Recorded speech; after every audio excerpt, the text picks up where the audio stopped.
All car enthusiasts have their favourite kind of car. Some are drawn to the brutish, chest-hair manifesting power of the muscle car. Others to the speed, precision, and cocaine-sniffing lifestyle of the supercar. But for me, of all the different genres of automobile produced throughout history, none has the allure of the European Grand Tourer. For the GT must be capable of being any car its driver needs at any time. It must be comfortable, civilized, and effortless, yet turn on a dime and go toe-to-toe with the fastest cars in the world as soon as the driver wishes to, all while being beautiful at any speed. To borrow a phrase from Jaguar, it must have grace, space, and pace. It epitomizes the fully realized culmination of what a car is capable of being and more. It is the perfect driving machine, the ultimate expression of what a vehicle designed for the road can be. All the classic poster-worthy marques have made attempts to chase this ideal. Ferrari, Jaguar, Aston Martin, Lamborghini, and Maserati have all created timeless GTs. Unfortunately, due to the status associated with them, many have been whisked away into airtight garages by billionaire collectors never to be driven again, occasionally being traded back and forth for increasingly inflated prices in the perpetual dick-measuring contest of the ultra-wealthy. But a lesser-known and ever so slightly more attainable subgenre of the European GT is what I like to call the muscle GT. Usually an upstart company wanting to enter the big leagues and compete with the aforementioned establishment would spend all their money engineering the chassis and paying one of the great Italian design houses to pen the body, leaving no cash left to make an engine. So they'd phone it in by importing an enormous cast iron block of lazy American power, which would then be hidden beneath tasteful European clothing so as to leave the lay onlooker none the wiser.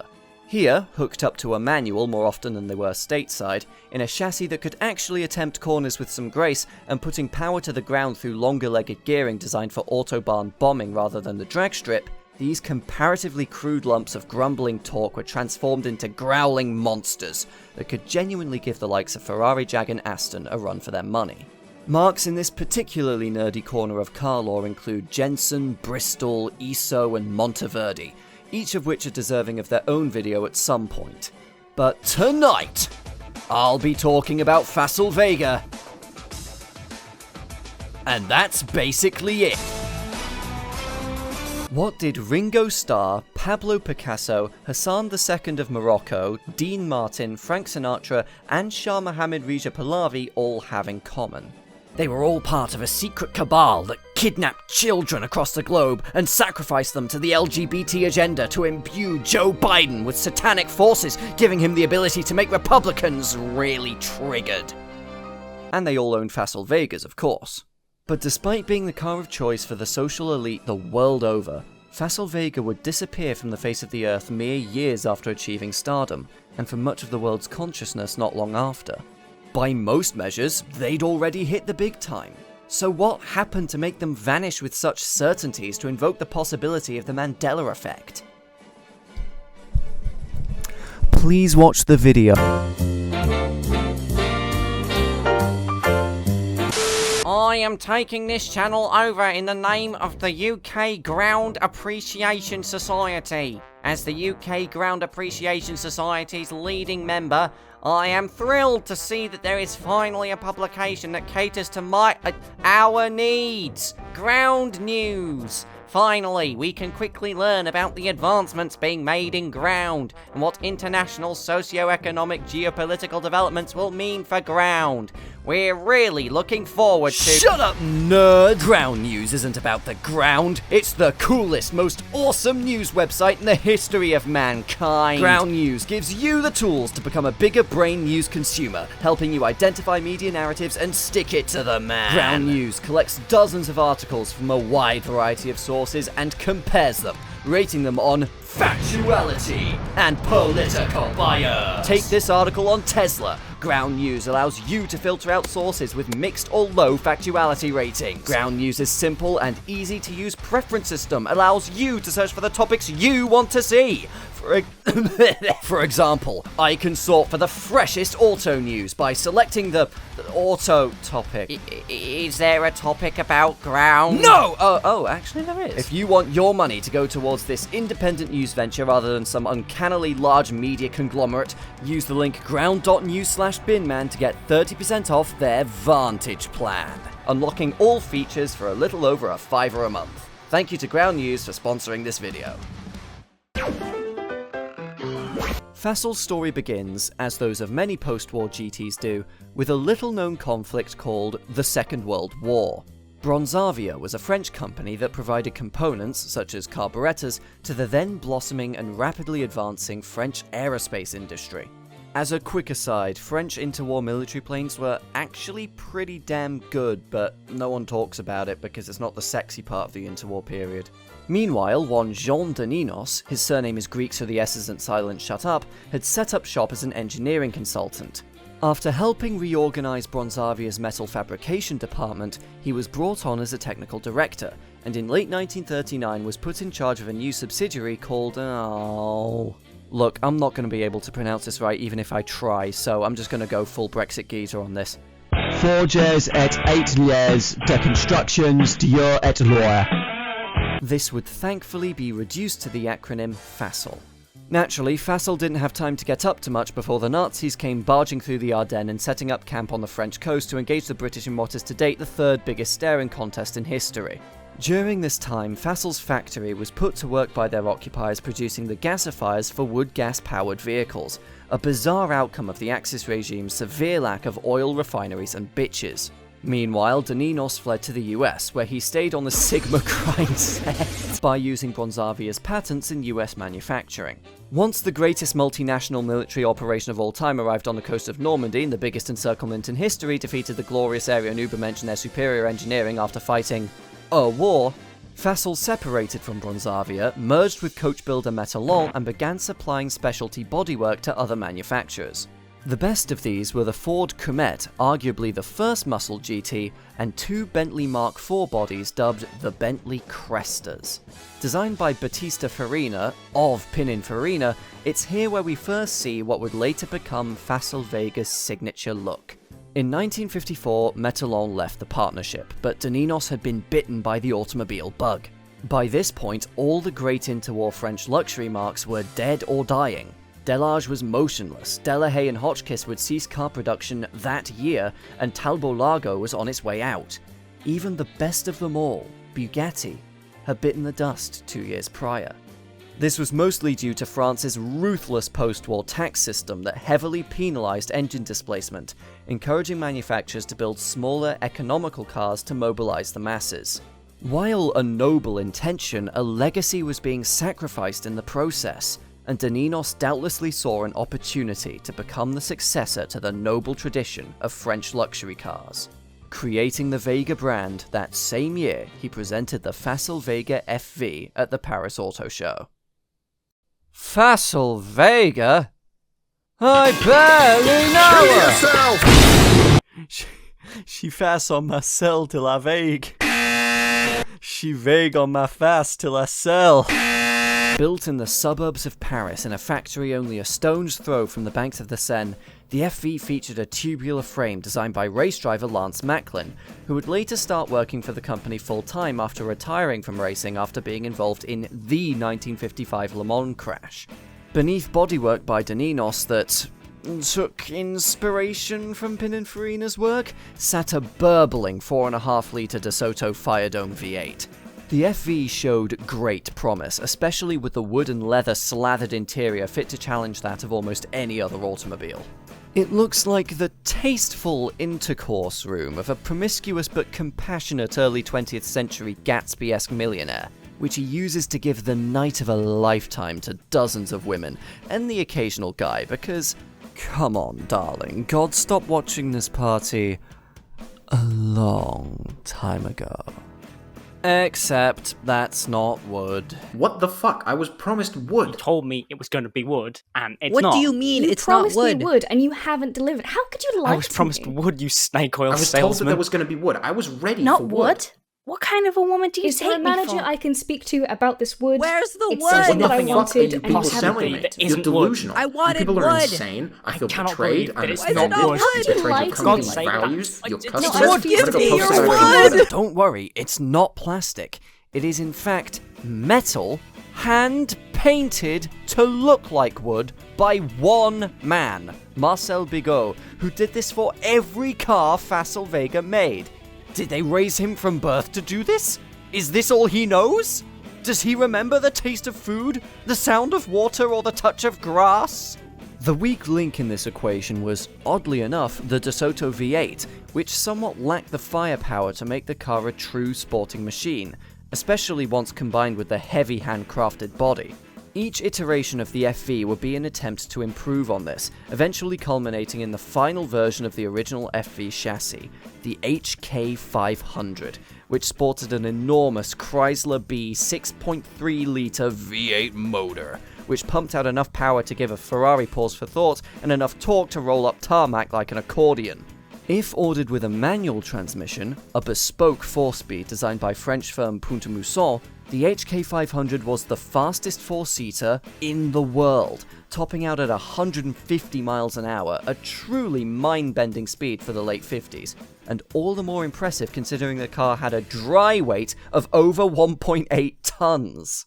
At the same time, Daninos decided that a model range consisting only of an exclusive GT coupe was not suitable, and so decided to supplement it with an even more exclusive 4-door limo. The Facel Vega Excellence, yes really, was built on an extended FV chassis and epitomized the showbiz excess of the late 50s and early 60s. The Excellence is possibly the most glamorous car ever made. It is the red carpet car. Simultaneously, it also embodies a camp but nonetheless sinister evil. This is the car for a villainous Tumblr sexy man. Ha! No! It's around this time that the social elite began to take notice of Facel Vega. Notably, Albert Camus, an accomplished writer and based individual, would be killed in an HK500 being driven by the publisher Michel Gallimard. Sterling Moss would drive his HK500 from event to event rather than flying. Speaking of flying, Baron Brian Norman Roger Rix tells the story of doing nearly 150 in his HK500 on the M1 before speed limits were introduced, with a World War I fighter pilot riding shotgun. Rix turned to his passenger and, shocked to see him absolutely ashen, asked him why, and, well, I'll let him finish. And he said, "My dear fellow, I've never been as fast as this before, even in a vertical dive and a sop with pup." Having read about this man, I have decided I kin him. Excellent taste in cars, the most British gentleman vocabulary I've heard in my entire life, and even better, he's the reason people with learning disabilities are able to freely vote in the UK. Absolute legend. These are just selected examples of the very rich and famous clients Facel Vega was beginning to serve, which would explode into the stratosphere with the launch of the HK500's replacement, the Facel II. The Facel II was an all-round rework of its predecessor, with a new lower-cut body complete with Marshall Megalux headlights. Additionally, all-round disc brakes and electric windows were fitted as standard, with right-hand drive models even featuring adjustable shocks able to be controlled via buttons on the dash while driving. Still capable of 150 and obliterating any wannabe rival in a straight line, the Facel II was the ultimate iteration of the Facel formula, and as such is one of the best GTs ever made. Which explains why it was almost exclusively owned by the most rich and famous people on the planet. I can't list everyone and I may be repeating myself, but highlights on the list of Facel II owners include Ringo Starr, Frank Sinatra, Christian Dior, Max Factor Jr., Mohamed Reza Shah, Joan Collins, Joan Fontaine, Tony Curtis, Debbie Reynolds, Anthony Quinn, Princess Grace of Monaco, and Ava Gardner, who owned 3. Along with various other heads of state as owners and the fact that less than 200 were made, the Facel II is quite possibly the most bourgeois car ever made. With this many rich and powerful customers, I'm surprised there isn't a QAnon conspiracy about it. Yet despite achieving such enormous prevalence in the most glittering, high-flying sect of society, Facel Vega disappeared, and to many remain obscure and unknown. Were they discarded by their patrons, treated like a hot fashion fad and then forgotten when the next thing came along? No. Facel Vega's death was, as is the case with many of these companies, an inadvertent self-sabotage. The GTs and limos Facel made were very expensive. In France, an Excellence cost more than the price of 12 Renault Dauphines. This meant that while they made good money back on each car sold, they didn't sell many, and overall the company's automobile endeavour wasn't bringing in much cash. To expand upon this and cement Facel Vega in the premium establishment, Daninos invested in a new production line for a smaller, more mass-market sports car to challenge the likes of Alfa Romeo and Porsche. This new car, to be called the Facelia, would feature a bespoke, all-aluminium 1.6-litre twin-cam four-pot, designed by veteran of the French auto industry Carlo Michetti, formerly of Talbot Lago, along with a legendary race engineer Harry Westlake. Built by Pont-à-Mousson by hand alongside the manual gearbox for the big GTs, and dropped in a dainty miniaturized interpretation of the Facel Vega style, Daninos was seemingly onto yet another winning formula.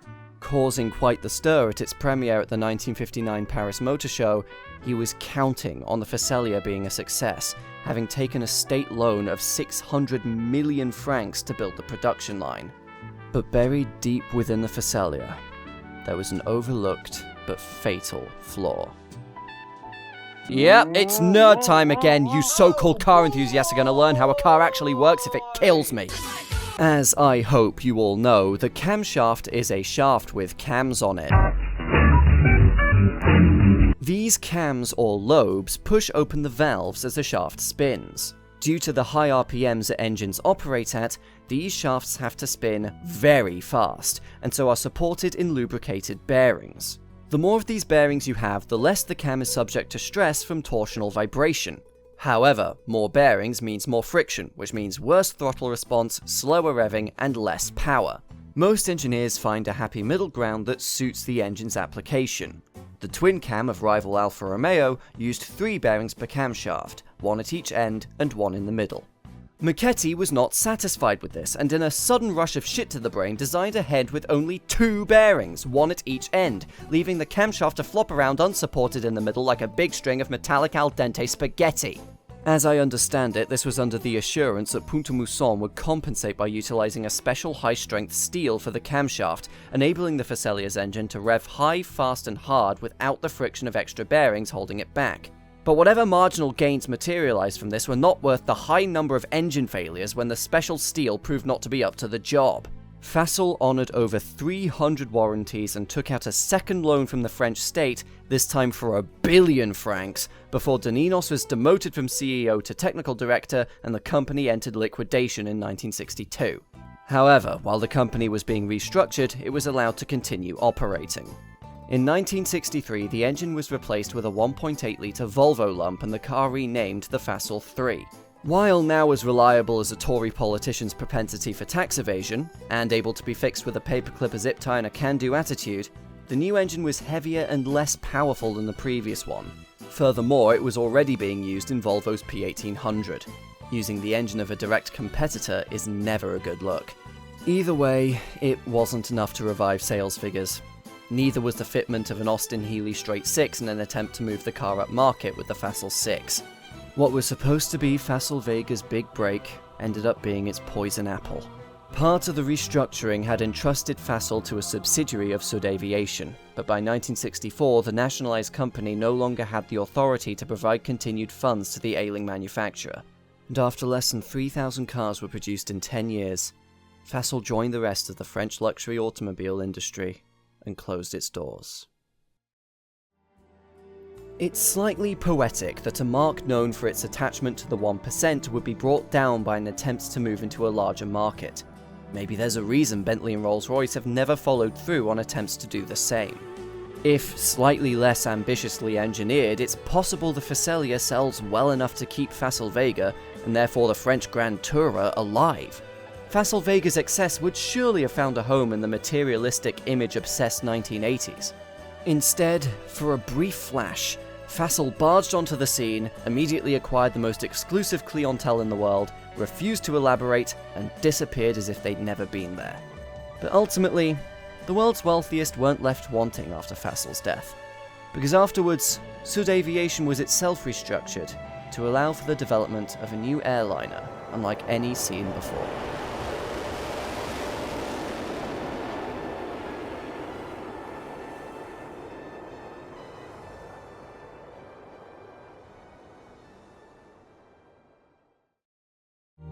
You're listening to Oncle Jazz. Hello and welcome to the unscripted section. Before I get into any details, happy Pride Month. I know it's a little bit late on in the month, but hey, I got there eventually. So one pretty cool and interesting thing that I wasn't able to fit in the script was that Studebaker had a plan to sell facelifted Facel Excellences in the US as Packards. Facelifted with the traditional Packard Oxyoke grille and re-engined with the big 6.1, 6.2 litre, whatever it was, Packard V8. This was part of a plan to revitalise Packard after they had been mostly phased out in 1956. These talks were serious because Facel Vega were deeply in need of the money and Studebaker Packard were, frankly, desperate to have some kind of USP. So both were pretty intent on this happening, and then Mercedes found out about the plan. What does Mercedes have to do with this? Studebaker was Mercedes' dealer network and distributor in the US at the time, and were not happy to share floor space with another European luxury manufacturer. They saw it as a direct move of competition against them. So Mercedes threatened to pull out of Studebaker. Studebaker needed the money from Mercedes, so the whole deal fell through. Secondly, I saw in mostly the French side of Wikipedia claims that Jean de Ninos apparently had a hand in the Citroën Traction Avant. While very cool and big if true, I doubt it somewhat. I haven't really seen anywhere else that verifies that. It seems unlikely what he actually worked on is never claimed. It's just said, oh, he worked on it. Woo. De Ninos seems to me like a bit of a personality. If you've ever watched H-Bomber Guy's video on Tommy Tallarico, vibes. With that out the way, I would like to firstly give a massive thanks again to DSNerf for creating that incredible thumbnail. Absolutely stunning once again. Go check them out on Twitter.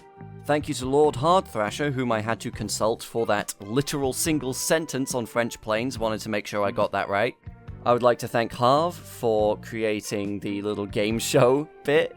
I'd also like to thank him again alongside my friends Pine, Enk, Robin, and Clover for the silly little wood gag. Pine and Enk you can go check out on twitch.com. Go do that now! And I think that's everything. Thank you very much for watching. Bye-bye. You ever hear of Andrew Tate?